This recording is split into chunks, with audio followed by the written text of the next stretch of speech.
Hello, good evening everyone. Happy Thursday to all of you. Let me know po if clear po ako on your end. Type C. Type U naman po if unclear. Ayun. Okay, so welcome to Invested Learning Journey by First Metrosec, where we guide you step by step from the basics to confident investing. I am Manaf Pangatungan, Investor Education and Development Officer of First Metro Securities.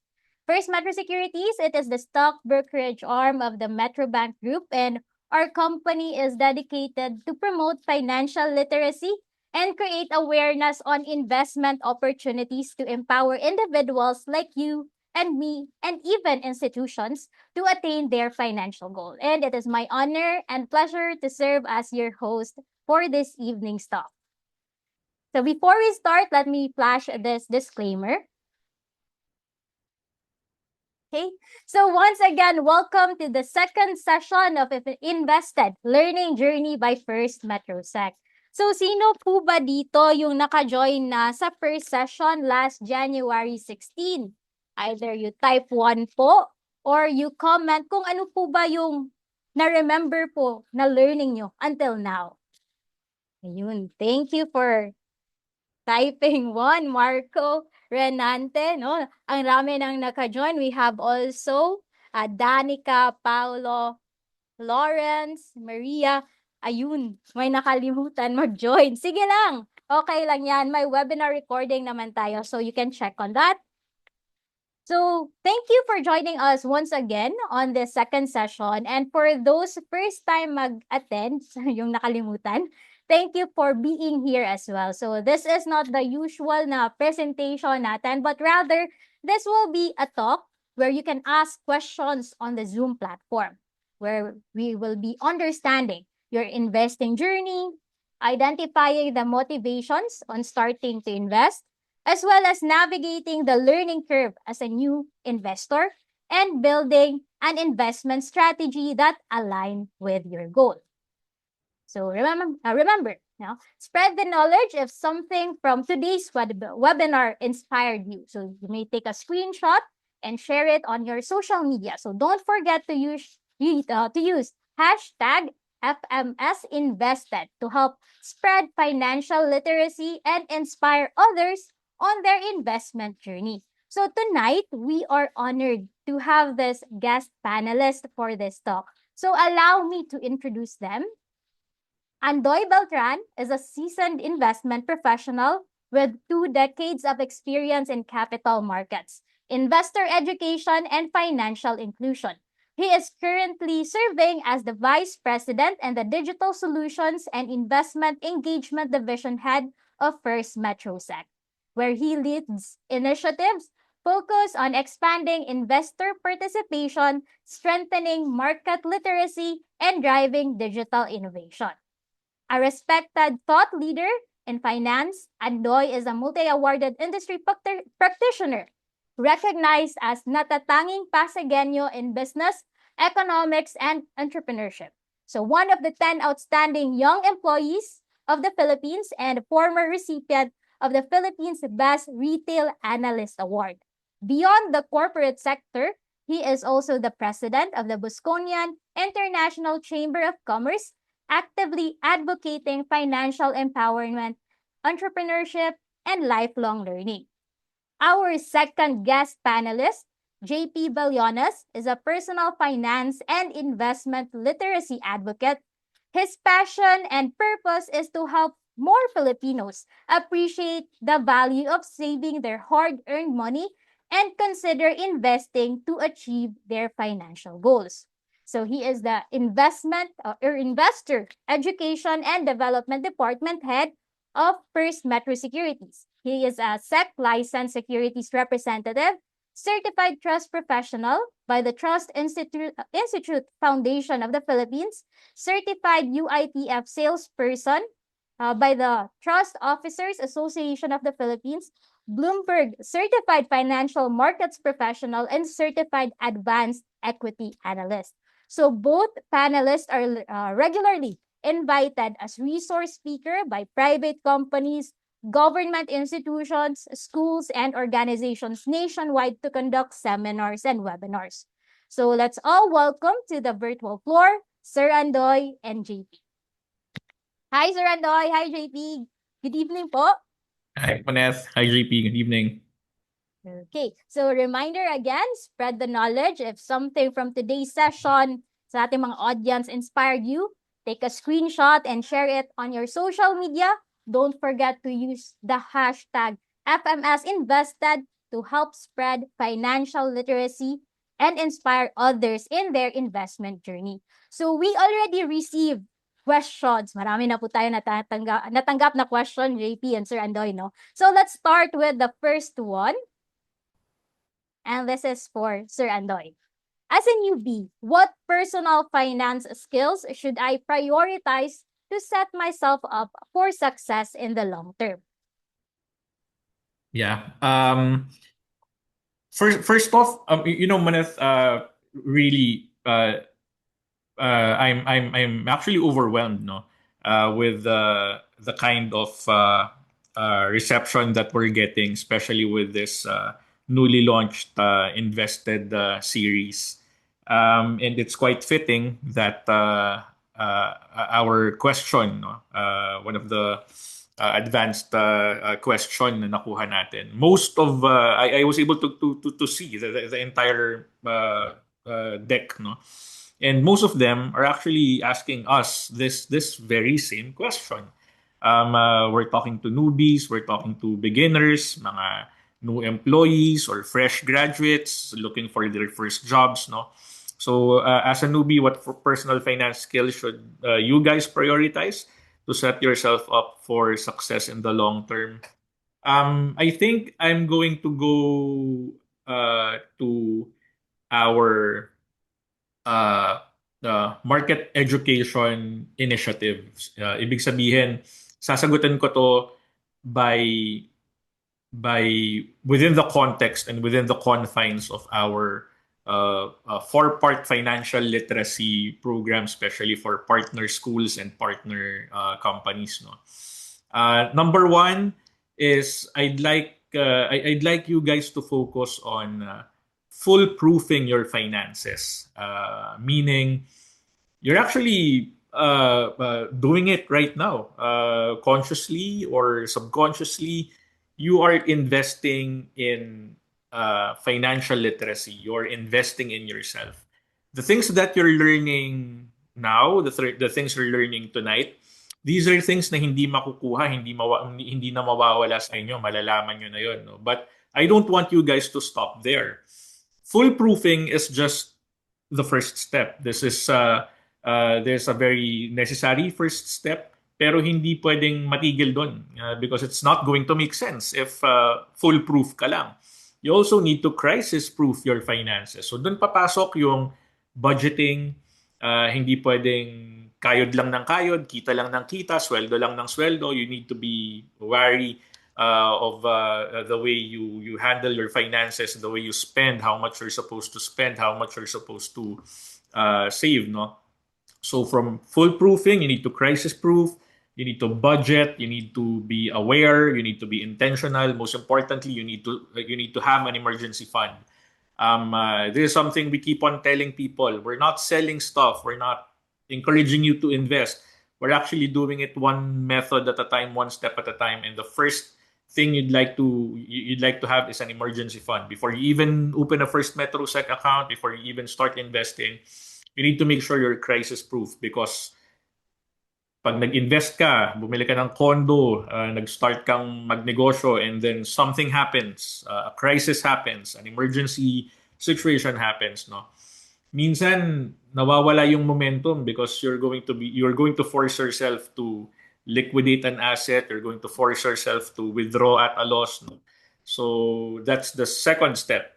The third step is you have to understand not all utangs are created equal. Madaling mangutang, madaling mag-open ng loan portfolio, but you have to understand na may mga good and bad types of utang, no? Minsan maganda yung umpisa, minsan may budget, pero for some reason na nabaon sa utang, so hindi na nakapag-save, hindi na nakapag-invest. So doon natin pinapasok yon. And then lastly, tip number 4, dito papasok yung future proofing. And I think perfect to doon sa question because latter part ng question, you'd like to set yourself up for success in the long term.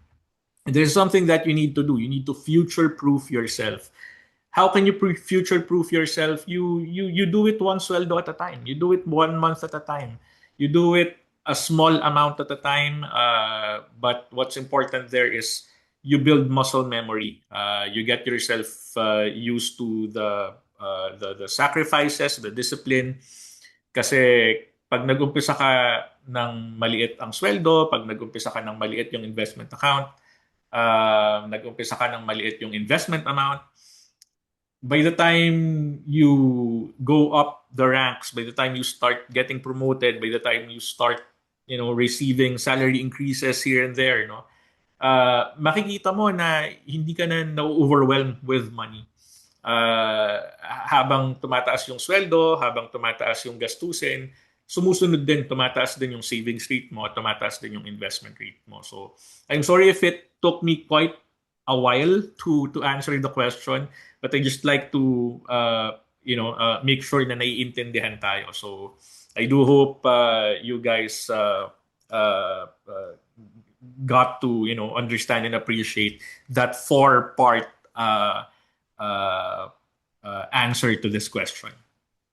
Thank you for that comprehensive answer, Sir Andoy. No? So foolproofing your finances, crisis-proofing your finances, determining that not all utang are created equal, and future-proofing your finances. At saka, based din on my experience, na biktima din ako ng crisis-proofing. Una ko kasing ginawa is investing. Tapos, a year after my investment journey, kailangan ko mag-switch ng job. Eh di ba, maghihintay ka pa ng ilang days, almost a month to receive your final pay. Mm-mm. So wala akong choice but to actually redeem my investment. So buti na lang at break even yung nakuha ko. So worse yun kung at loss pa. Okay, thank you for that, Sir Andoy. Next question, this is for JP. Talking about what are the behavioral change strategies?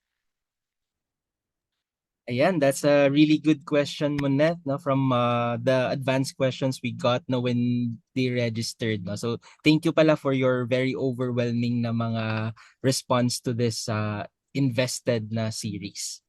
Now, for this question, Monet, ang unang pumapasok talaga sa isip ko is willpower. Pero let's be honest, no? We tend to be marupok. No? Can you type M, no?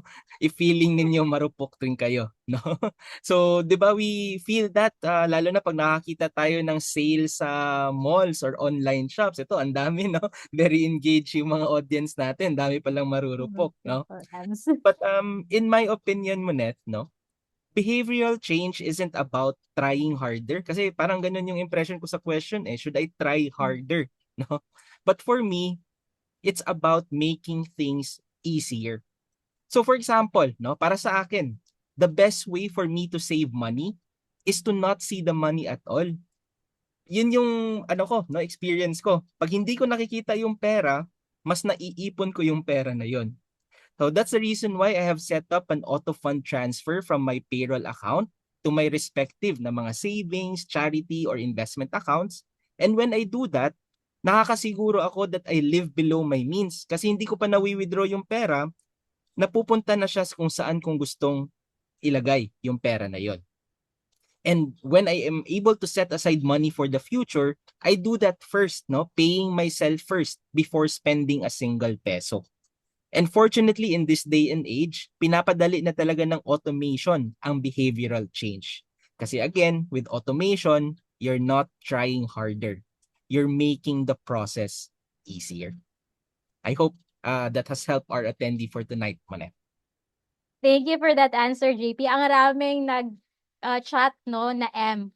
Ito pa, multiple M from Christian Dagasman. And ito, isang magandang M. M for mindset according to Lee na lang. Di ko ma-pronounce yung first name mo. So, yeah, thank you for that feedback from our audience. And I totally agree, no. It's very effective if it's invisible. You set automation and on the scheduled fund transfer, especially if may makikredit na salary every 15th and 30th of the month. So it's very effective. So for those hindi pa set ng scheduled fund transfer, you may do so on your mga succeeding na mga payroll credits. So moving on to the next question. This is for Sir Andoy. How do you start saving for emergency funds when you are living paycheck to paycheck or a single parent? Yeah. First off, please allow me to Moneth, acknowledge no yung mga questions that we're getting from the chat box and the live Q&A box. We're going to make sure that we'll have time, no? We're going to devote time to answer your questions live, of course. After this round, parang we just summarized our the advanced questions you guys sent us. But don't worry, we're going to answer your questions live. So I think yung question is about hold on. Emergency funds when you're living paycheck to paycheck or as a single parent. No. Let me try to answer that question from two angles.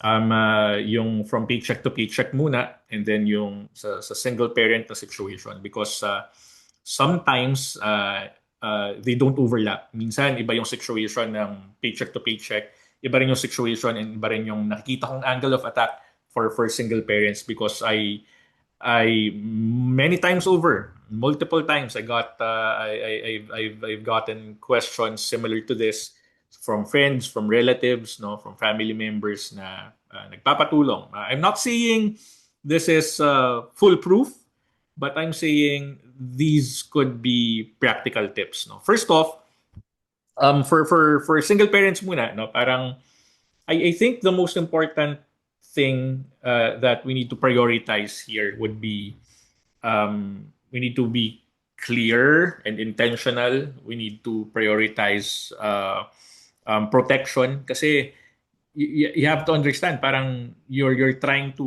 work and save and build an emergency fund and at the same time provide for the kid for our kids, no. And ang huli na gusto nating mangyari dito is you need to be consistent. Most single parents kasi, and this is real talk, no, most single parents use this situation as an excuse to not invest. They use the situation not to save. But if you're really going to be very serious about it, their situation should actually motivate them to save and invest. Sila talaga yung mas kailangang mag-save and mag-invest kasi sila yung, again, from the situation, no, sila yung walang katuwang. Sila yung inaasahan nung anak, no. So again, first, you pay yourself first. You think that you have to understand that when you save and when you invest, you're paying yourself first. Parang sa eroplano, 'di ba? Parang may kasama ng pre-flight instructions nila na kapag bumagsak yung cabin temperature, babagsak yung mga masks, no? But the instruction is very clear. Ikaw muna yung maglagay ng mask before you help the people around you, no?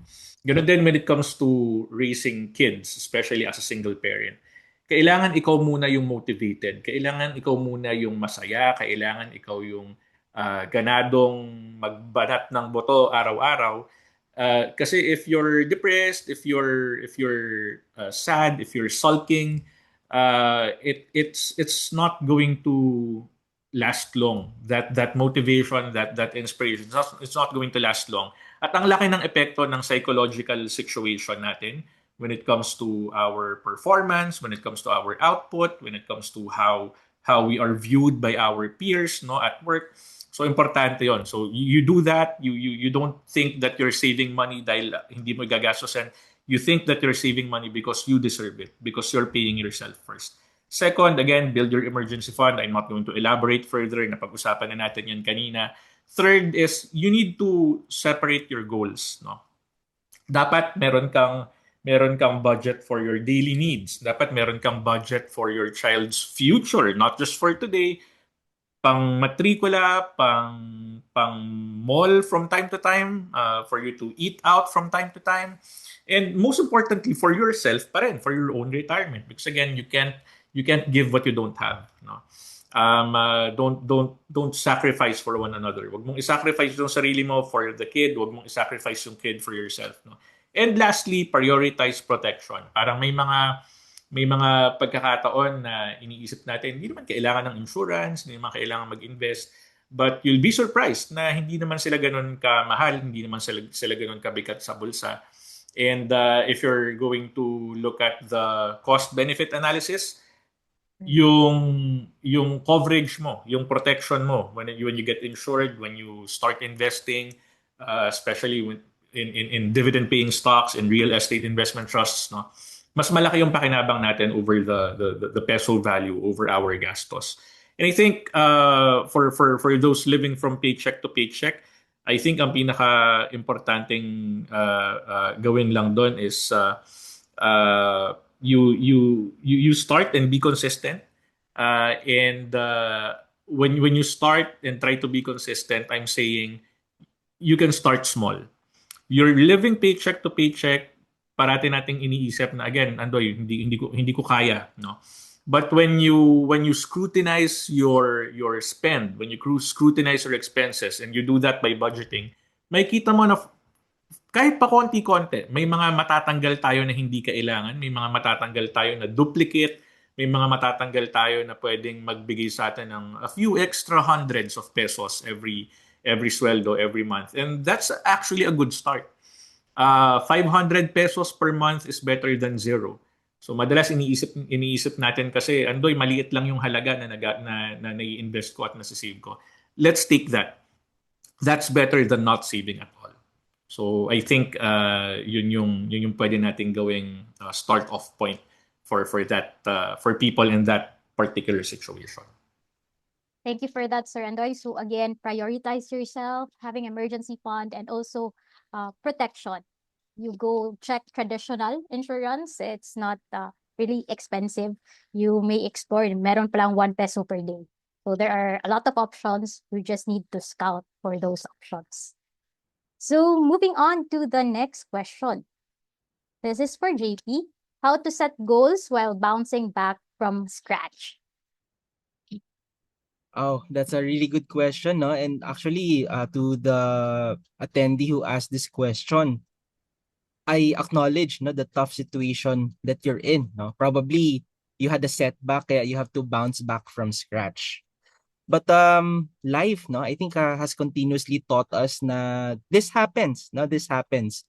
And not only probably in investments, but in many aspects of our lives na may mga times talaga that we pull back and we have to bounce off from that specific setback.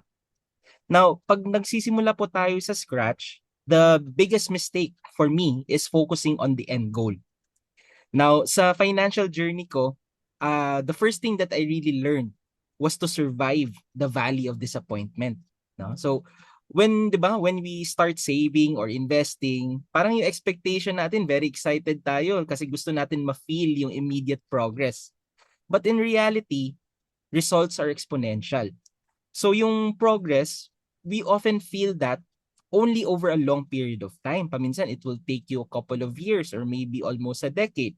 So ibig sabihin, you might invest for, sabihin natin, 3 years and feel like nothing is happening to your portfolio. Pagtingin mo sa account mo, it still looks small. And kaya, that's the reason why I call that the valley of disappointment. Now, what separates those who bounce back, no? Yun yung tanong ng attendee natin tonight. Those who actually overcome this valley of disappointment are those na merong systems that they fall back on when motivation fades. Kasi yan po talaga yung kalaban natin when we have a setback. The biggest hit will be our motivation. Okay? Now, siguro to drive home the point, I'm going to share with you a story. No? May kilala ako who almost lost a lot in a failed investment. But this guy, hindi siya nag-set ng goal to get it all back in a year. Ganon usually yung thought natin sa mga goal, di ba? Instead, he set a system by telling himself, makikinig ako ng audiobook about investing during my morning coffee and automate investing 1,000 pesos every payday in a mutual fund or UITF. Kasi na-realize niya hindi niya pa pala kaya to do it on his own. So he let the professionals do what they do best. No? Fortunately, merong mga ganun sa FundSmart. Now, he acknowledged that, pero gusto niya pa rin matuto. He want to improve his craft kasi nga natuto siya doon sa mistake niya previously. So, gagawin niya muna tong system na to habang natututo siya and mag-improve muna siya ng kanyang sariling investment strategy. Now, he actually stayed in this valley for a very long time, no? But dahil meron siyang system, which in this case is automatic, 1,000 every payday, he paid himself and his future self through mutual funds or UITF. The system allowed him not to give up, no? But because it was automatic. So 5 years later, hindi niya lang na-recover yung nawala sa kanya because of his initial mistake. He actually became a prudent investor kasi mas may wisdom na siya ngayon after going through that experience. And that wisdom led him to grow his portfolio. And now, I'm happy to share with you, he's actually back on track towards his financial goals. So, yung lesson po dito guys is that first, you have to survive the valley of disappointment. And I hope you set systems that you fall back on pag nawawala na yung motivation. And I hope the InvestEd series will be a part of that system. Thank you, Manay. Thank you for that, JP, and thank you for sharing that story. So I hope guys hindi mawala yung motivation natin. Kung mawala man, at least pwede tayo ma-revise natin yung system natin para makapagsimula ulit tayong mag-save at invest. Okay. Going on to the next question. This is for JP. How do you convince someone who doesn't believe that budgeting is important? Well, it's a very good question and ang hirap nito, no? I have to be transparent to you, no? This is a challenging question. But let's have a real talk, guys, now. One thing I learned over time is that it's almost impossible to convince someone of a solution to a problem they don't think they have. So allow me to repeat that, no? It's almost impossible to convince someone of a solution to a problem they don't think they have.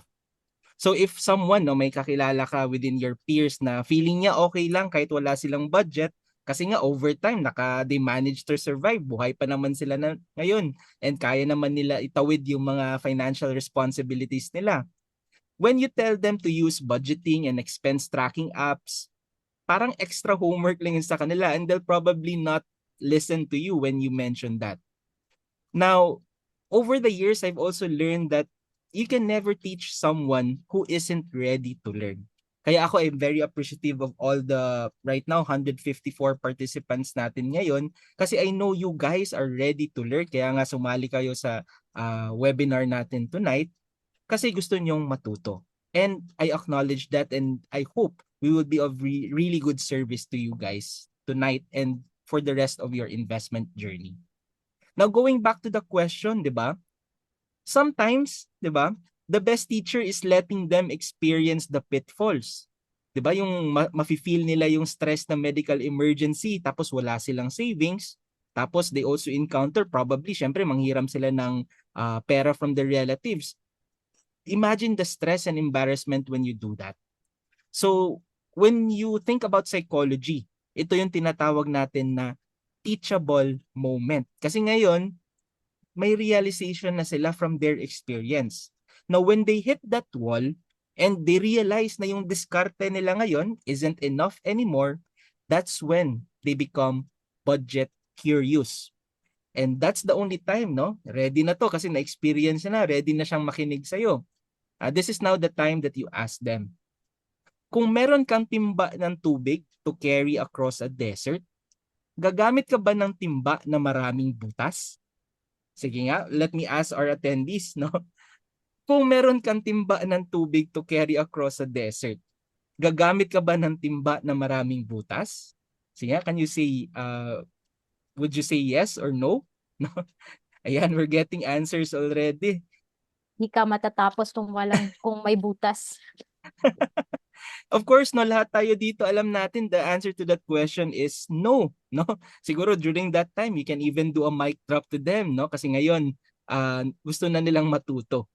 So in summary, to answer that question, no, your budget is telling your money where to go instead of wondering where it went, no? So kaya paminsan pag may instance ka na tinatanong mo yung sarili mo pagbukas ng wallet, saan ba napunta yung pera ko? That's actually an indicator for me na baka wala kang budget. Because pag may budget ka, alam mo kung saan pupunta yung pera mo. Hindi pa dumadating yung cash flow, you know where you want it to go. Now, another misconception of budgeting is that parang you're restricting your freedom, no? Parang binabawalan mo yung sarili mo to spend on something. But ako iba yung mindset ko sa budgeting. For me, it actually gives me the permission, no? Kasi yun yung naset ko na budget, and yung budget na yun are things that I'd like to spend on.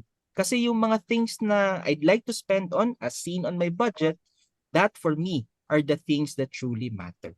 No, again, a budget is telling yourself, no, or giving yourself a permission to spend on things that truly matter to you. And I hope with that, you guys will appreciate the power of budgeting. Thank you for that, JP. May statement din tayo from Sir Paulo. What water does to the plants is budgeting does to your savings. Diba? Ang galing. Moving on to the next question. This is for Sir Andoy. How to invest money that you're saving up for an event, like marriage, or perhaps yung pagbili ng bahay, or pang party, celebration Sorry. of birthdays. Yeah. Yes po. Again, before I answer, no, parang to our anonymous attendees na nagpo-post ng questions, we're going to answer your questions live after we're done with everything dito, no? And even to Sir Ronilo Ausa and Rick Balbuena, who posted questions sa chat box natin. So how to save money that you're saving up for an event, no? I'd like to be very technical with my answer kasi the question is structured this way. How to invest money that you are saving up for an event, no? It depends how soon you start investing. It depends how soon or how far the event is, no? But my take here is habang mas maaga yung preparation, maaga kang nag-propose, matagal yung engagement, no? Medyo may time pa kayo to plan, may time pa kayo to invite people, haggle, negotiate sa mga suppliers, vendors. Mas maganda because meron kang time horizon. Mas mahaba ang time horizon mo. This is an opportunity for you to invest. Pwede pang invest. Pwede mo pang palaguin yung pera. Pwede mo pang invest sa maybe 1 to 2 year bond. Pwede ka pang mag-invest siguro sa mga REITs for you to earn money from dividends, no? But that's for people with a long time horizon. Mahaba ang preparation period, no? Mahaba pa. 2 years from now pa, maybe 3 years from now pa, yung kasal or yung event, no? Pwede ka pang mag-invest. So again, technically, pwede. But when you're talking about less than 1 year, 6 months, 9 months from now, medyo last minute, madalian, mabilisan for one reason or another, maybe dahil OFW, madalas nasa ibang bansa, no? Mahirap hanapan ng schedule, or celebrity yung partner, no? Doon papasok yung technical na sagot ko. I don't want you to invest. Don't invest. Wag mo nang i-invest, wag mo nang i-gamble kahit na sabihin mong government securities pa yan kasi you're talking about very short time to prepare. So ito yung mga panahon na talagang magastos ka. You need to be very liquid because that's the time you're going to start paying down payment para sa photo and video services, para sa venue, para sa church, para sa gown, para sa mga kailangan mo for the entourage, no? So, if maliit, maiksi yung panahon for you to prepare, then I'm actually encouraging you to not to invest. Save it, keep it there. And dahil wala ka ng panahon to grow your money, you you you stay within the budget. You stay within how much do you have, how much you can spend. Especially when it comes to weddings, no? Wag kayong umutang just for you to impress your friends, just for you to impress your relatives, just for you to be able to invite everybody, no? You have to understand that while I perfectly subscribe to the idea that the wedding, no, is talagang evento ng bride ng babae. You need to be very practical. It's just a few hours of our time together. Parang ganun. It's just a few hours. Ang pinaka-importante nun, wedding is just the rite. Ang pinaka-importante nun is really the marriage, no? Saan kayo titira? May pagkain ba kayo bukas? May pamasahe ba kayo papasok sa opisina for you to continue working, no? So those are really maybe my most practical answer to these types of questions kasi I've been asked many times over by again friends, mga attendees from before. So I do hope I was able to help. Thank you for that, Sir Andoy. So, I'll take this one, two questions sa comment natin, no, sa chat box rather, na quite related din naman sa life events. So, here from Rick, hey, as an OFW, where should I put practically monthly stipend for my kids? We'll start with user Andoy. Yeah, of course, Rick. Again, thank you for posting that question. Thank you for giving us. Actually, more than that, salamat sa tiwala, no, na feeling mo makakatulong talaga kami sa mga sitwasyon, and that's dito kami na pressure because we want to make the most out of this engagement, no. So, yung stipend, Rick, if I'm able to understand it correctly, parang allowance, 'di ba? Yung allowance na pinapadala natin halimbawa sa mga anak, we have to be very clear with the purpose. We have to be very clear saan ba nila madalas dinadala, no? Saan din nila madalas ginagastos. Kasi bilang mga magulang, kagaya natin, Rick, no? We want to be able to provide, but we also want to be able to find purpose dun sa ginagawa natin. So itong stipend na to, hindi talaga to intended to be invested kasi talagang panggastos, pamasahe para sa projects ko, no, minsan 'di ba sinasabi may projects pero wala pala. But again, it's intended, ang stipend intended yan panggastos. So it's not really up for us parents to invest. But ang pwede natin gawin is, especially in a financially literate environment, in a financially literate community, no, we can provide our kids with guidance, and we can provide our kids with some sort of direction na, etong binibigay ko sa'yo na stipend or allowance na intended para talaga gastusin mo. May pagkakataon ka na mag-umpisang mag-save at mag-invest sa pamamagitan itong amount na to, no? I'm not going to invest, I'm not going to save for you. I have full trust and confidence because of our past conversations, because of financial literacy webinars na napanood natin together, no? I have that you can make do with very little. Again, I'm going to take 20 pesos per day over zero.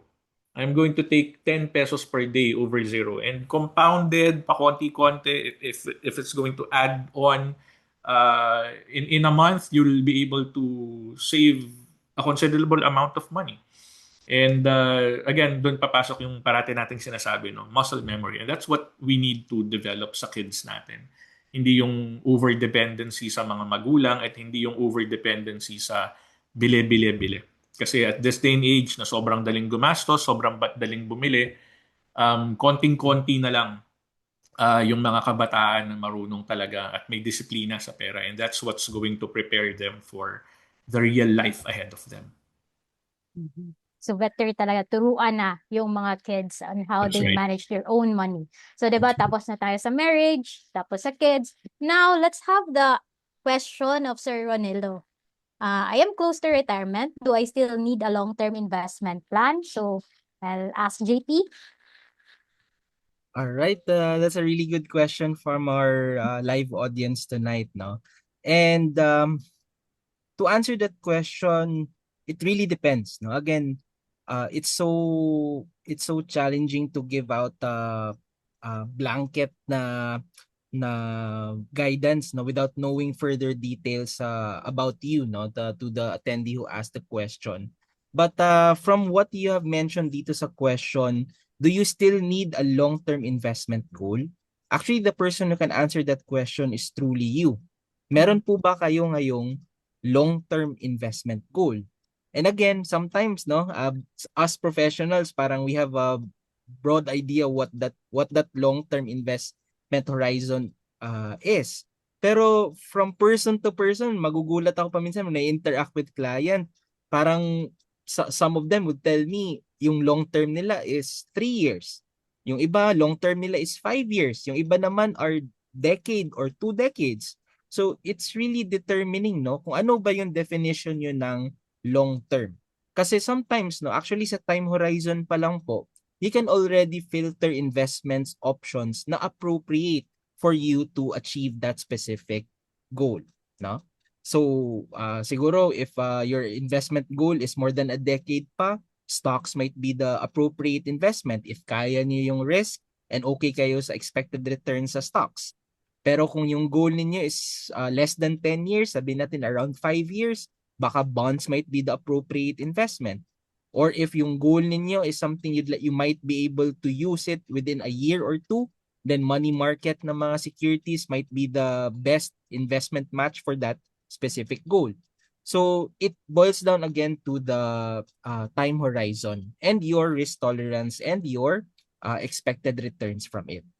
Now, another thing you've mentioned po dito is that you're close to retirement. Again, I don't know your full story talaga. We have to talk further para mas malaman ko yung personal circumstances ninyo. But usually for people who are nearing retirement, ito na yung phase we're in, 'di ba? Kung medyo bata pa tayo, medyo aggressive yung portfolio natin. Marami tayong stocks, konti lang yung bonds and money market natin. Pero pag palapit ka na sa retirement mo, yung usual na ginagawa ng mga tao is to shift their portfolio from aggressive to a less conservative, no? Less conservative na portfolio. So, dito na probably yung time wherein you shift some of your aggressive positions into bonds, no? Kasi yung bonds, it gives you capital preservation and regular interest payment. And slowly, no, ginagawa nila yun over the years. Tapos pagdating nila ng retirement, sometimes, no, overweight na sila doon sa bonds or sa mga money market instruments. Kasi pag nasa retirement na tayo, usually, it's more important yung portfolio natin to be stable, no, may capital preservation, and nakatanggap tayo ng regular income. Kasi di ba pag retirement natin, nawawala na yung active income natin or bumababa yung active income. So, there has something to give, parang may magbibigay sa atin ng extra income during that time. And yan probably yung purpose ng bonds sa portfolio ninyo. And siguro magkakaroon pa rin kayo ng stocks, pero konti na lang kasi again, hindi na masyado important sa retirement phase yung growth potential ng stocks. And probably ayaw mo na rin na i-expose into too much volatility yung portfolio mo. Now, ang pinakamaganda po dito is that whether you'd like to invest in stocks, in bonds, or mga money market funds, lahat po nun are available sa First Metrosec platform. Kaya we're very happy to be able to provide you a platform wherein we can serve you across different phases ng cycle ng buhay ninyo. Baka you're still young, you're building a very aggressive growth portfolio, or nasa retirement phase ka na baka mas importante na sa inyo yung stability and regular income from bonds. And we hope to be your investment solutions partner all throughout that journey. I hope I Thank answered you. the question. Yes, thank you for that answer, JP. Definitely no. So it's very comprehensive. So again, looking at time horizon as well as your risk tolerance. So the next advanced na mga questions that we receive are already focused on investing, but we still have few questions here na more on personal finance. So let me just take this question. Okay, so here is, so ngayon, ayun. From anonymous attendee, what budget allocation would you suggest every time I get my monthly salary? Like how many percent goes to emergency fund, investment, insurance, expenses? So, Sir Andoy, and this question is for you. Yeah. I think I'm going to go with my favorite 30-50-20 budgeting strategy, no? Kasi maraming mga variations ang budgeting. May 20, 30, 50, no? But I've been very consistent in preaching the 30-50-20 budgeting strategy, wherein 30% should go to emergency funding, building emergency fund. 50% for your needs, mga pangangailangan, gastos, utilities, bills, no? And then the last 20% would be for wants. It might sound it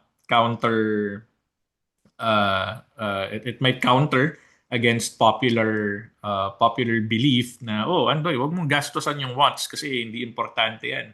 Kasi hindi naman lalago yung pera natin dyan. No? But if you're going to uh, do some self-introspection, it's when you buy things that you want, that's actually when you're at your happiest. No? So why are you going to deprive yourself of that happiness? Kahit na pa 20% pa lang, pa konti-konti lang. It's least priority anyway.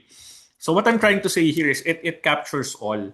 It allows you to prepare for emergencies and eventually invest. It allows you to take care of the present needs.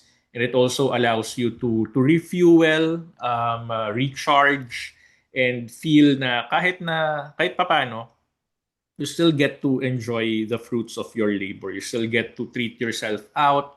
You still get to watch a movie. You still get to go and enjoy a few hours eating unlimited Korean barbecue, di ba? Na madalas guilty tayo pag ginagawa natin because there are influencers out there telling us, oh, you don't do that. You don't deserve that. You keep on saving. You keep on doing the boring stuff, no? But again, we need to be very practical in our approach because tao tayo. We have emotions. We have mood swings.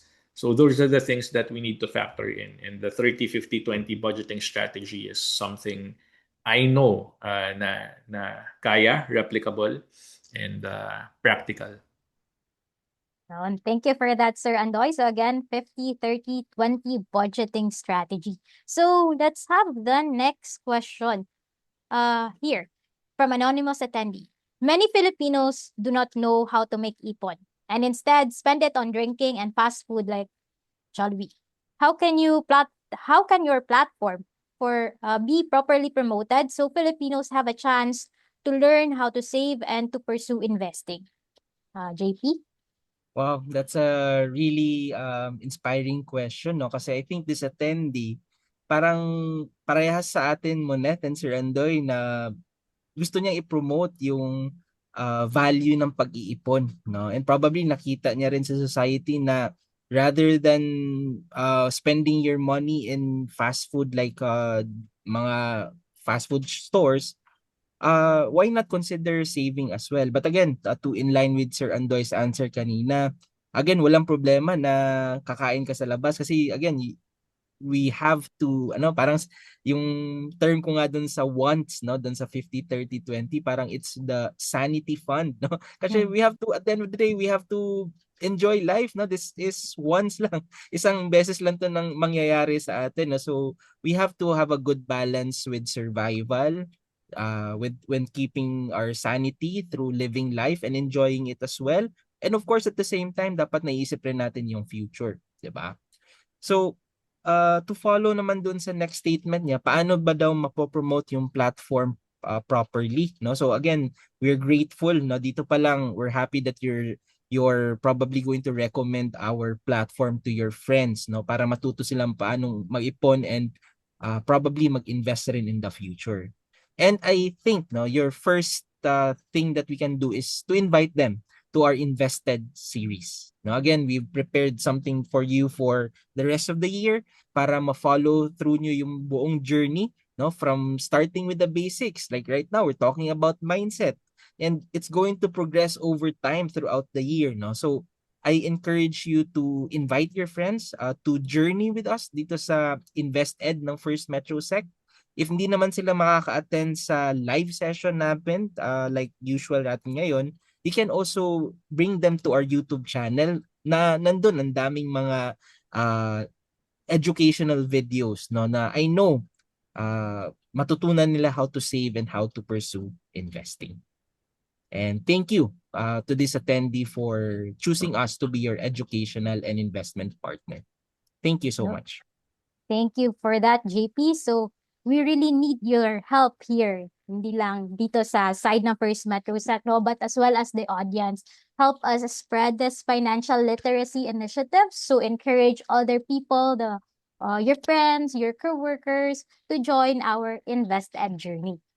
Okay, so let's move on to the next question. So, ito naman, still from the Q&A, what is the difference among stocks, bonds, and other related terms, or perhaps mga financial solutions siguro yung ibig sabihin niya. So I want to start investing but I don't know how. So stocks, bonds, and siguro like time deposit.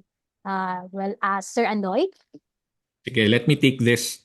And I think pwede ko nang ikunin si anonymous attendee 6:39 p.m. What can you advise to busy professionals who have no time to watch the market but still are interested to invest? So first off, difference between stocks, bonds, and other related terms, no? The tamad answer is you go to our YouTube channel. marami kaming webinars doon explaining the difference, no, between these investment instruments, no. But stock market investing, it pretty much allows you to co-own the likes of Jollibee, Meralco, no, publicly listed companies. So you go beyond being investors. You become co-owners of publicly listed corporations and make money from price appreciation and dividends, because you're really eligible to receive shares of their profits, no. You talk about bonds. Ito naman, nagpapautang ka sa gobyerno saka sa mga expanding companies because they need money. The government needs money to run the show. The government needs money to pay off its obligations. Expanding companies would need money to do research and development, to invent new products, to provide better service, to hire more people, no? But dahil nangungutang sila sa atin, kailangan nila tayong bayaran. And they pay us off through interest payments called coupons, no? By the time magma-mature na or tapos na yung term ng loan, babayaran tayo ng buong buo. We're going to get our money back. My second part dito sa tanong na to, I'm going to go to the next question, no? Kasi may tinatanong si yung anonymous attendee about Andoy, I am busy, just like you guys, no? I have no time to watch the market, but I'd like to invest, no? Diyan papasok yung tinatawag natin na pooled funds. We have unit investment trust funds, mutual funds, They're pretty much the same banana. Iba lang yung regulators nila, iba lang yung proof of ownership mo. But you basically, what they basically offer to you guys is convenience. Gusto mong mag-invest pero busy ka, or gusto mong mag-invest pero hindi mo alam kung paano mag-invest, you outsource the decision making to licensed fund managers. Bibili ka lang ng fund, mamimili ka lang ng mutual fund or UITF, and within that fund, sila na yung bahalang mamili, ito yung bibili ko para kay GP, ito yung bibili ko para kay Monef. The goal is for me to make money for them. So that's what you do. If you have money, if you have the intent but you don't have time or you don't have the skills, modern times na ngayon. Hindi na uso yung lahat ikaw yung gagawa. No? You can outsource. You can ask people to do this for you, and that's what fund managers actually do. And what's good about that is First Metrosec. With First Metrosec, yung mutual funds and UITFs namin, hindi lang peso denominated. So halimbawa gusto nyong mag-invest sa labas ng Pilipinas. Halimbawa sabihin na natin na wala na tayong tiwala sa Pilipinas dahil sa mga nangyayari. Gusto ko, or perhaps masyado na akong maraming investments dito sa Pilipinas. Gusto ko mag-invest sa labas ng bansa.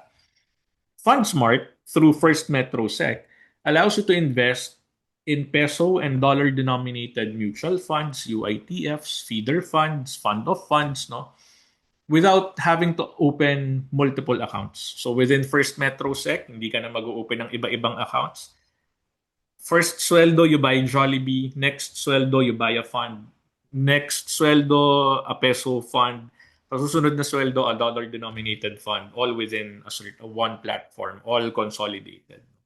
So I think yun yung the shortest possible answer I can come up with. But that's it. No? So I do hope we made sense. Thank you for that answer, Sir Andoy. So probably let's have the next question on the advanced question muna here. So for those who are thinking of opening a investment account with First Metrosec, how to open a First Metrosec account. So I am showing this video for the account opening process. Trading on the go? Here's First Metrosec Go for you. Easily open your account today with this app. You can download the First Metrosec Go app through Play Store or App Store for free. If you already have it on your device, simply open the app and click Sign Up Now. Next, you need to create a user ID, read and agree to the terms, and provide these information.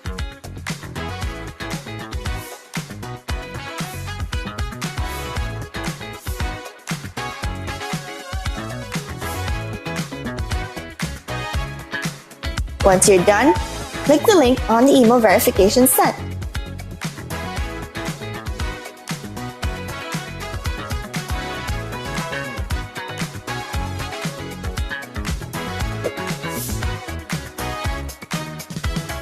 Now, let's complete your account application. First, input your account information.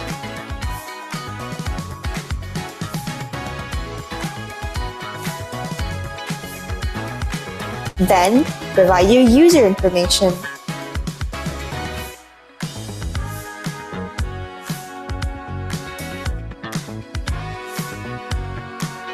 Next, accomplish the investor profile form.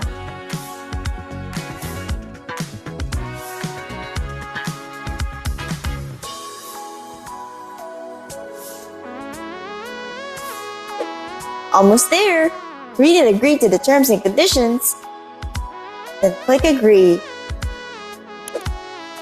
You will then receive your reference number through the app.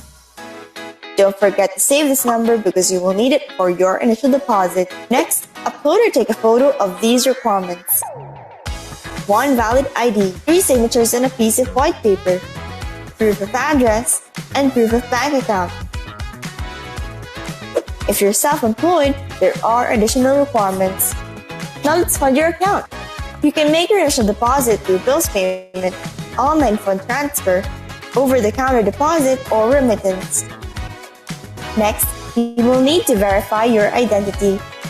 Simply take a photo of your ID and take a selfie. You're all set.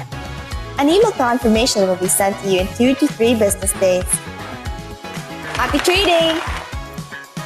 For more information, visit our help center at help.firstmetrosec.com.ph. All the options and convenience within your reach through International Finance's best online broker and best online trading platform for 4 years in a row. With First Metrosec, it's your future first.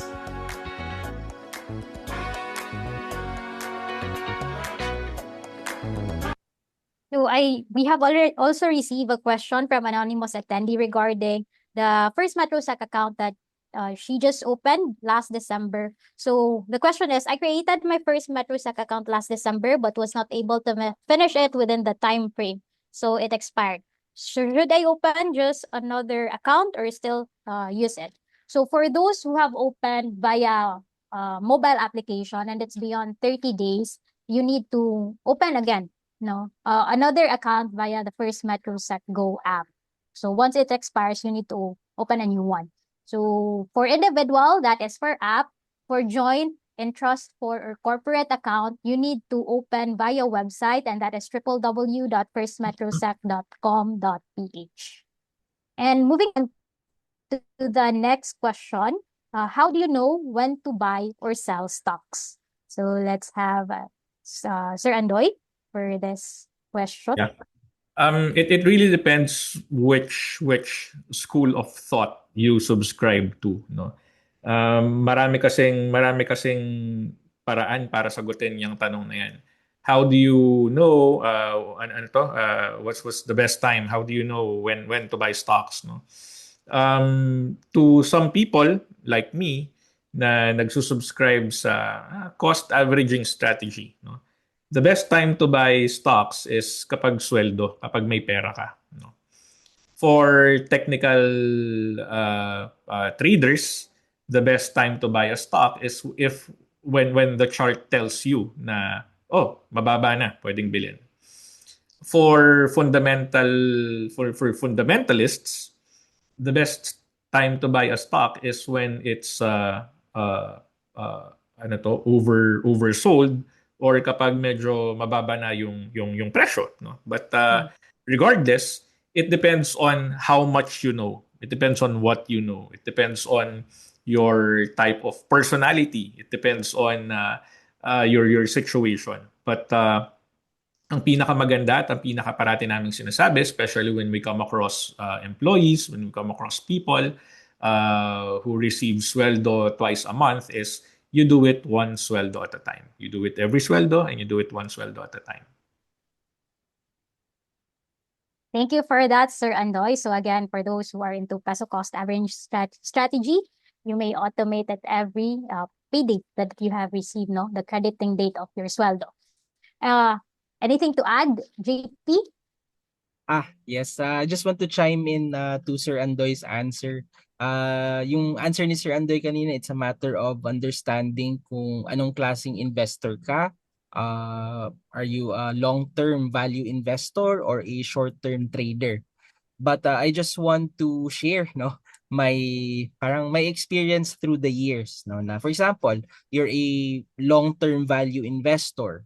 Tapos you're buying stocks, pag sabihin natin yung margin of safety na gusto mo is 20%. So pag feeling mo 20% discounted siya from the intrinsic value, that's your metric to buy the stock, no? But heads up ko lang sa mga long-term value investors, kasi paminsan we acclimate ourselves to that type of personality, pero there's also the other side of the coin, no? Kasi for long-term value investors, kailangan din talaga ng number 1, patience, and number 2, conviction, no? Kasi yung cheap valuations, no, bumibili tayo ng murang stocks, yung challenge doon is when you buy stocks that are cheap, it may persist for extended periods, no? Again, sa pag-i-invest, no, lalo na sa stocks, if you know at what price, you will never know when, and vice versa. So if you know when and what conditions can make the price go up, you will never know what price siya in the future, no? So that's the trade-off. So by the way, pag may nagsasabi sa inyo na aabot siya sa ganitong presyo at this specific point in time in the future, run away, no? Likely, walang bolang crystal for any person to be able to save both with certainty. No? So with that, pag long-term investor tayo, medyo kailangan natin ng mental toughness para mahawakan natin yung mga quality stocks up until the market recognizes the true value. Now, for short-term traders naman, no, na-mention ni Sir Andoy kanina, you're looking at the charts, no? And pag sinabi ng charts na uptrending, bounce from support, okay yung risk to reward ratio, then you can consider to buy that stock. Pero with that as well, no, kasi short-term approach yung trading, this strategy requires quick decision making. And that comes with it, no, dapat nakaka-monitor ka ng technical indicators and you follow strict risk management. Kasi sa trading, in order for you to have a net profit, you maximize your profits and you minimize your losses. Kasi as part of the trading plan, dapat may kasamang cut loss yun. And number one yun, kaya mo ba ng cut loss? Maraming traders na sabi nila short-term traders sila, natamaan yung cut loss, pero hindi nagka-cut loss. No? That should have been imputed in your plan. No? So again, we have to understand the pros and cons of each of that investment or trading style, because when you understand your own strategy, that is actually your key to consistent market success. And again, yung strategy na yo is yours alone. No, it's not something that you copy off from other people. No, so dapat you have to understand yourself in order to find your perfect investing strategy. Thank you, Manette. Thank you for that, JP. So, check natin kung ano ba yung strategy na suitable sa atin at saka dapat stick to the strategy. So, moving on to the next question, we have this: are there low-risk, high-yield investment vehicles? So, JP, this question is for you. Ayan, no? So, that's a very interesting question, no? Tanong niya, are there low-risk, high-yield investment vehicles? Short answer to this question, wala. In the world of investments, pag sinabing low-risk, high-yield, malamang sa malamang financial scam yan. And I highly encourage you to visit periodically yung advisory portion ng SEC website, and para at least magiging aware tayo ano yung mga ongoing na mga potential na financial scams. And para ma-avoid niyo yung mga ganung aspects, no, I'm going to share with you the relationship between risk and potential reward. Ang relationship nila is directly proportional. So, ibig sabihin kung mataas ang risk, the higher the potential reward. Pero again, you usually are able to get that high potential reward over a long period of time, no? So, yes, makukuha mo yung potential high reward, pero sometimes, no, usually over long periods of time lang. So if may tao na mag-offer sa inyo ng opportunity na high returns with low risk, tapos pwede mo daw ma-earn yun over a short period of time lang, I highly recommend you run the other way, no? Ang dami ko nang pinapatakbo sa inyo, no? Kanina rin, ganun din yung sabi ko sa inyo. But again, it will be very prudent to manage your return expectation. And ito, by the way, no, to avoid financial scams, I encourage you to be self-aware and be mindful of the human tendency to be greedy. No? The reason why we fall for scams is actually bottom line, naging greedy ka. No? You want to earn a lot of money in a short amount of time, kahit unrealistic yan. Sometimes we take on too much risk and end up losing our hard-earned money. Kung gaano natin pinaghirapan kitain yung pera na yon, dapat ganun din tayo ka-prudent when it comes to putting it to work. So I hope, guys, you'll be reminded of these relationships all throughout your investing journey, and hopefully itong mga tips na to can save you from falling for scams. As we hear din sa mga advertisements sa television, di ba? Mas marunong ang may alam. And I hope the invested journey will be part of that learning process. Thank you. Thank you for that, JP. And moving on to the last two questions, advanced questions natin, no? So when there's so much turmoil in the country, like environmentally, socially, and politically, Where could I invest safely? Ayan, I believe This is for I'll take JP. this question, Monet. No? Yes. So, I understand, no, lalo na ngayon, no? Noon siguro yung news outlets natin nasa TV or nasa radios lang natin naririnig, no? But right now with social media, parang nag-amplify yung pag-spread ng news. And when we hear news about inflation, mga elections, mga global tension, may tendency yung news na medyo natatakot tayo, 'di ba? And parang yung normal reaction ng tao is to run to safety, 'di ba? But again, what I wanted to emphasize here lang is that yes, you may run to safety. But when we say safety, it doesn't mean under the pillow, na tipong you hoard your cash, put it under the pillow or put it inside your kitchen cabinet, no? Because there are actually low risk investment options out there. Tulad ng mga money market mutual funds or UITFs na usually ginagamit to sila as parking facility if ayaw nyo pang i-deploy to more risky assets like bonds and stocks. Park nyo muna sa money market para kikita siya in a slow but steady fashion. No, again, it's not a lot, but it's better than nothing. And another thing is that you can also consider yung mga fixed income securities like bonds na banggit ni Sir Andoy kanina. Maganda to if you want to earn regular fixed interest payments. And tapos pag nag-mature siya, may capital preservation siya kasi ibabalik yung principal sa'yo. And again, the good thing about this is even if you're running to safety, no, you want to go into this low risk investment vehicles, itong dalawang options na to are available sa First Metrosec platform and convenient lang po yung pag-invest sa kanila sa mga panahon that stocks are too risky for you. And that's the beauty of our platform kasi you can really mix and match without having to talk to many people kasi nandun lahat. So I hope it will be a very good investment solution for you guys. Okay, thank you for that, JP. And moving on to the next question. May question dito na how to be qualified for First Metrosec Pro platform. There are only either of the two requirements, no? First one, if you will trade 100,000 worth per month.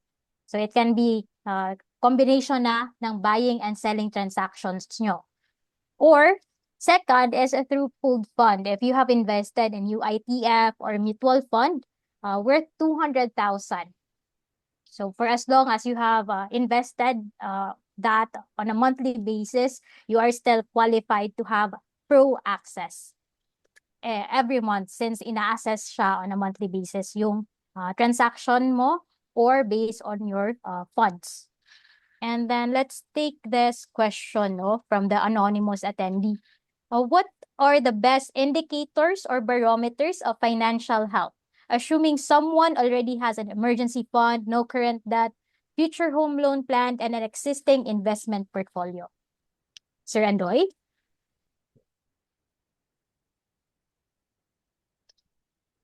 Oops, sorry. Yes, There. sir. Hold on. Actually, this is a very nice problem to have, no? Mas gusto mo na pinoproblema mo yung saan ko lalagay ito kumpara sa pinoproblema mo kung saan ko kukunin yung kakainin natin, no? So yung yung sagot dito is not as simple though, no? It may sound simple kasi wala namang problema, but my answer will always be the same mula noon hanggang ngayon. We need to know you more. We need to understand your situation better, no? I keep on telling people, investment professionals, the legitimate ones, no, they're the ones who keep on asking questions instead of they're not the ones who keep on talking. They're the ones who keep on asking questions. They're the ones who are happy to answer questions, no? Because dun namin nakikilala kayo, dun namin nalalaman kung ano yung situation, dun namin nalalaman how unique and or how different or how similar your case is. And that's the only time we can provide you with a very intelligible answer, a customized answer at that. No? Kasi madaling mag-recommend, but kung hindi mo naiintindihan, you're not comfortable, it's not aligned with your personality, it's not aligned with your lifestyle, parang it's not going to work. There are hundreds or thousands of investment instruments na pwede nating paglagyan ng pera. But there are also hundreds and thousands of personalities outside. No? There are not all investments are created equal because not all investors are created equal. That's why we need to know you more. Kung mapapansin mo, especially for first-time fund smart investors, the platform won't allow you to invest until you answer our investor personality assessment test. Because again, us and even the platform, we need to know you more for us to be able to recommend, for us to be able to shortlist the investment options, for you to be able to make guided and informed investment decisions. Thank you for that, Sir Andoy. And speaking of making customized like suggestions to the client. So actually, based on the questions that we have received remaining in the Q&A, may mga personal na silang dinidisclose dito, no? As much as we want to accommodate all the questions, but we have extended our time already. If you want, we can actually answer your questions offline. As if okay with you, you may just drop your email address and as well as the corresponding questions that you want to actually disclose to us, because hindi na kayo naka-anonymous doon by the time you send it or by the time I check the questions that you have submitted. So thank you, Sir Andoy and JP, for gamely answering those questions provided by our audience and our the ones that we received in advance, and as well as the live questions. So to our attendees, we also value your feedback. You can share your thoughts and experiences with us by scanning the QR code and answer our feedback form. So link will also be provided by our chat moderator. So this is actually more than just a feedback form. Your input is essential to us in helping us better improve our services and also better meet your needs. So we appreciate your contribution and we look forward to implementing these positive changes based on your valuable feedback. So for those who still don't have a First Metro Sec account, here is our guide for you to open a First Metro Sec account and start your investing journey with us. Just prepare your government-issued ID, proof of residence, proof of bank account, 1,000 initial funding, there is no maintaining balance, and 3 specimen signature. Everything is done online. Just download the First Metro Sec Go app for individual account and then visit our website www.firstmetrosec.com.ph for joint account up to 4 individuals or in trust for account or even corporate accounts. And today is just one step in your invested learning journey. So join us in the next sessions that will be on January 29, Thursday next week.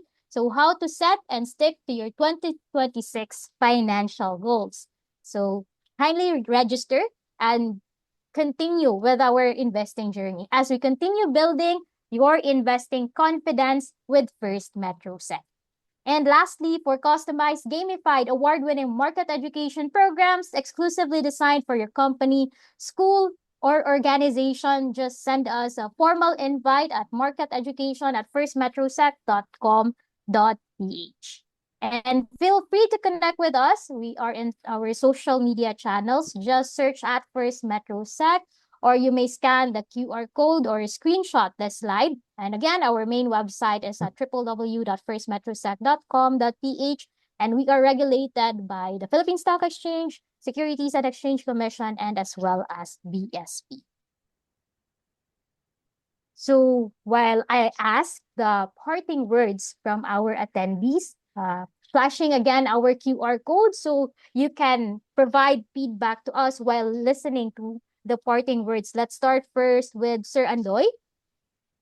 Well, I always use these as my parting words kasi regardless if I'm talking to beginners or I'm talking to already, seasoned investors, parang medyo relatable pa rin. Um, it's okay.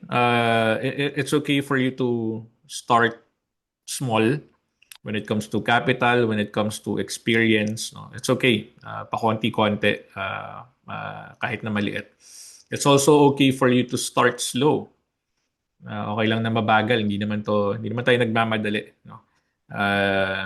Growing up, I keep on hearing my mom, I keep on hearing my lolo, lola telling me na parang kapag yung mga nagmamadali, kapag mabilis, pag mga tumatakbo, no? Parang sila yung mga uh, uh, pag again, sorry.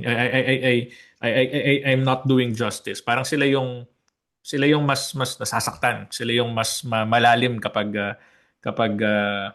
natibo, parang ganun, no? But lastly, uh, you don't need to be the best to start, but you need to start for you to become the best. Parang hindi pwedeng magaling tayo agad. You have to understand in this journey of ours, no? Parang nung nagtatrabaho tayo, hindi pa tayo experienced. Natatakot tayo kasi hindi natin alam kung paano mag-umpisa day one. When you were trying to learn how to ride a bike, parati tayong natutumba. But ngayon, parang everything's natural para sa atin kasi sanay na tayo. But what brought us here is really that those small steps na takot tayo, those small steps na hindi natin alam kung saan tayo pupunta. But still, we soldiered on, we braved it through.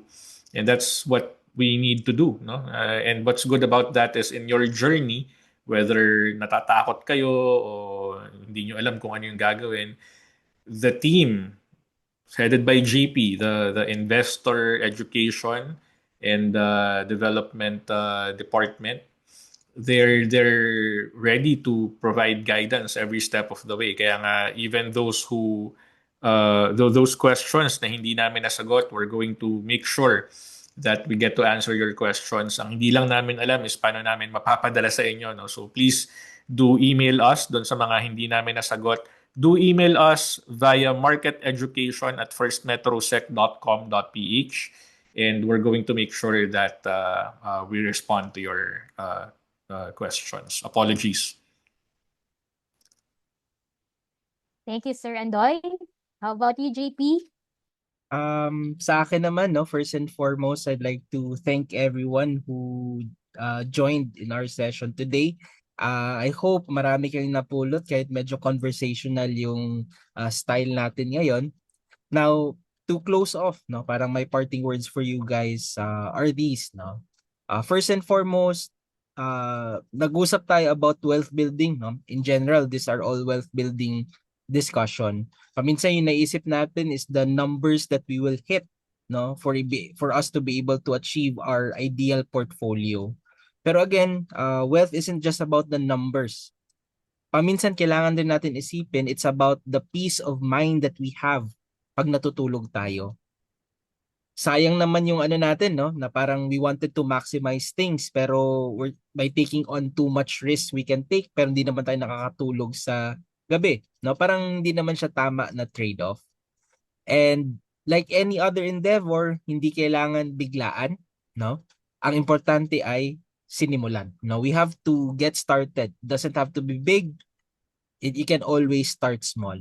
And again, I think, no, sa investing, it's okay to start small as long as you start as early as possible. And once you've gotten things running already, no, don't let the valley of disappointment stop you, no? Kasi expected niyo yun, darating talaga yun sa journey natin. So I hope you'll be able to develop systems that will enable you to continuously water your seeds and even your motivation. No, that's very important. Again, motivation, from time to time, they die down. But systems are what we fall back on sa mga panahon na hindi tayo motivated. You can do automated savings and investing. Up to a point that you'll be doing this for over a long period of time, one day, no? You just look back at yourself and realize na yung makeover na dinaanan mo, it did not happen in your wallet. no? Na parang iniisip natin, the reason I have a lot is because I have so much coming in. But it actually is because of what happened, no? Yung makeover sa mind nyo. And that's our theme for tonight's discussion, no? Yung making the mind, no? Magkaroon tayo ng makeover sa mindset natin. And with that, I just want to part with these 3 words, no? Kaya nyo yan. You can achieve all of your financial goals as long as you put your mind, heart, and discipline to it. Have a pleasant night, everyone. Thank you, JP. So there you have it, guys. Once again, on behalf of First Metro Securities Brokerage Corporation, I would like to express our deepest gratitude to everyone who attended tonight. We still have more than 100 attendees, even though more than beyond 1 hour na tayo on this talk. And we sincerely hope you learned a lot and that these insights and lessons will make your investment journey not just more profitable, but also more enjoyable. So this is Invested with First Metro Sec. Learn today, invest with confidence tomorrow. We will see you again on our next stop in the journey, because over here at First Metro Securities, we put your future first. Have a great evening, everyone, and keep safe. Bye. Thank you. Bye-bye.